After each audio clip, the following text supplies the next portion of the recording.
La côte belge est-elle la plus laide du monde ?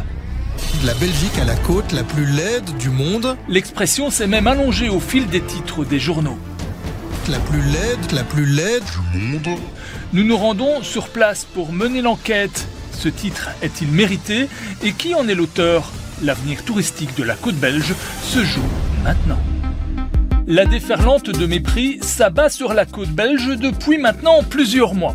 C'est un article paru dans un journal aux Pays-Bas qui a mis le feu aux poudres. Je contacte le journaliste qui signe l'article. Qui est l'auteur de cette expression que vous reprenez dans votre titre ? Est-ce qu'il a fait une étude comparative de toutes les côtes du monde et selon quels critères ? En attendant la réponse du journaliste, nous rencontrons un grand observateur de la côte belge. Il la parcourt régulièrement de long en large. Malheureusement, il y a des endroits où on voit que du bâti, mais il faut vraiment prendre le temps d'explorer toutes les stations. Il y a des dunes qui sont laissées telles quelles, qui sont préservées justement de tout ce bâti. Toutes les stations en général, celles où il y a encore possibilité de pouvoir intégrer des espaces plus naturels, ont pris conscience de l'importance de garder des espaces préservés, où la biodiversité, la nature peut vraiment s'exprimer. Difficile à croire cette expression. À ce propos, nous avons reçu une réponse du journaliste néerlandais. Cette qualification est basée sur les conclusions du livre dont traite l'article. Le livre en question, c'est celui-ci. Il retrace l'histoire touristique de la côte. On parvient à joindre son auteur. J'ai écrit ça dans un titre, la côte la plus laide du monde, mais comme une question, je l'ai dit. Et je dis aussi que c'est le résultat de l'histoire, la côte belge comme on le voit aujourd'hui. Après la Deuxième Guerre mondiale, tout le monde, toute la Belgique venait à la côte belge. Tout le monde voudrait avoir une vue sur la mer.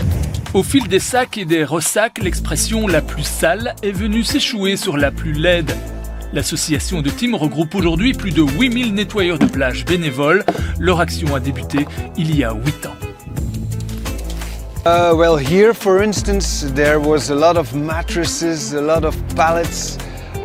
So there was a lot of washing ashore, but it was from accumulated waste from years.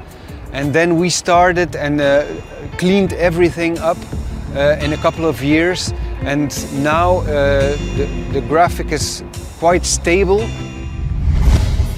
La propreté des plages est évaluée régulièrement par cette équipe de scientifiques. L'évolution est positive. Il y a plusieurs de côtes belges et des plages belges qui ont reçu le label de plage bleue. Alors le pavillon bleu, c'est un label international avec des critères très stricts en fait sur la gestion d'ordures, sur la qualité d'eau, tout ça. L'eau de la mer du Nord ne serait en effet pas si sale. La mer du Nord est très grise, c'est parce qu'il y a beaucoup de courants et toutes les choses sont en suspension. C'est comme une machine à laver.